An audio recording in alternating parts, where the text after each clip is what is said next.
Science bulletin. Google play बताएगा VPN app सुरक्षित है या नहीं। गूगल ने कहा कि ये बैनर यूजरों को स्वतंत्र सुरक्षा समीक्षा बैच के बारे में बताएंगे, उन ऐप्स को उजागर करेंगे जिनका स्वतंत्र ऑडिट हुआ है। कंपनी ने कहा, यूजरों को एक सरल व्यू देने में मदद करने के लिए कि कौन से ऐप स्वतंत्र सुरक्षा सत्यापन से गुजरे हैं, हम विशिष्ट ऐप प्रकारों के लिए एक नया गूगल प्ले स्टोर बैनर पेश कर रहे हैं, जिसकी शुरुआत वीपीएन ऐप से होगी। जब कोई यूजर वीपीएन ऐप खोजता है, तो उसे अब गूगल प्ले के शीर्ष पर एक बैनर दिखाई देगा जो उसे डेटा सुरक्षा अनुभाग में स्वतंत्र सुरक्षा समीक्षा बैच के बारे में जानकारी देगा। यूजरों के पास और जाने को चुनने का विकल्प भी है, जो उन्हें ऐप वैलिडेशन डायरेक्टरी पर रीडायरेक्ट करता है, जो उन सभी वीपीएन ऐप्स को देखने के लिए एक केंद्रीकृत स्थान है जिनकी स्वतंत्र रूप से सुरक्षा समीक्षा की गई है। वैश्विक टैबलेट बाजार को 3 तिमाहियों के बाद छुट्टियों के मौसम में भी करना पड़ रहा संकुचन का सामना। इंटरनेशनल डेटा कॉरपोरेशन (आईडीसी) के शुरुआती आंकड़ों के अनुसार दुनिया भर में टैबलेट शिपमेंट में 2023 की तीसरी तिमाही में 14.2% साल दर साल की गिरावट दर्ज की गई, जो कुल 33.2 मिलियन यूनिट थी। आईडीसी के वरिष्ठ शोध विश्लेषक अनुरूपा नटराज ने कहा, वृहद आर्थिक स्थितियों में कोई नाटकीय सुधार नहीं होने के कारण परियोजना और खरीद में देरी 2024 तक आगे बढ़ने की उम्मीद है।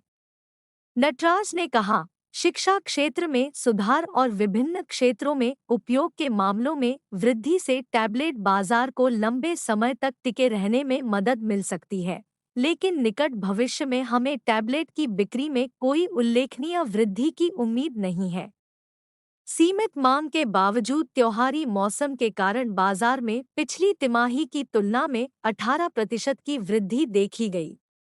एआई लोगों तक उच्च गुणवत्ता और किफ़ायती स्वास्थ्य सेवा लाएगा।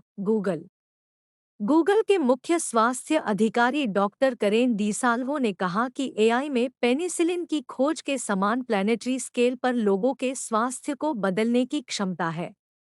उन्होंने एक ब्लॉग पोस्ट में कहा, यदि साहसपूर्वक और जिम्मेदारी से विकसित किया जाए तो एआई स्वास्थ्य समानता के लिए एक शक्तिशाली शक्ति बन जाएगा, हर किसी के लिए परिणामों में सुधार करेगा।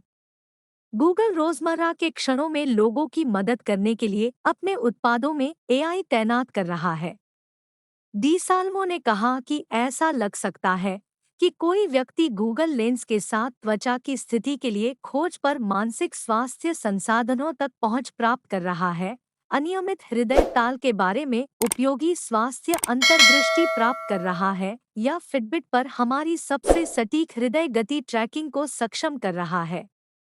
35% कॉलेज छात्र पढ़ाई में मदद के लिए एआई टूल का कर रहे इस्तेमाल। मॉर्निंग कंसल्ट द्वारा किए गए मैकग्रा हिल सर्वे में छात्रों की आदतों और मानसिक स्वास्थ्य पर लेटेस्ट एजुकेशन ट्रेंड्स के बारे में जानने के लिए 500 अंडरग्रेजुएट छात्रों और 200 कॉलेज प्रशिक्षकों का इंटरव्यू लिया गया। लॉन्ग टर्म में ज्यादातर छात्रों और प्रशिक्षकों का मानना है कि एआई सीखने में सुधार करेगा। लगभग 58% प्रशिक्षक और 62% छात्र इस बात से सहमत हैं कि एआई से छात्रों के सीखने के तरीके में सुधार होगा, जबकि एआई के सीखने पर नकारात्मक परिणाम होंगे। रिपोर्ट में उल्लेख किया गया है, विश्वसनीय शैक्षणिक स्रोतों द्वारा विकसित और सत्यापित कंटेंट का इस्तेमाल करने वाले टूल्स की तरह रेलिंग लगाए जाने से अधिकांश प्रशिक्षक और छात्र चैटजीपीटी और अन्य जनरेटर एआई टूल का उपयोग करने में अधिक सहज होंगे। बीएनटी की खास पेशकश।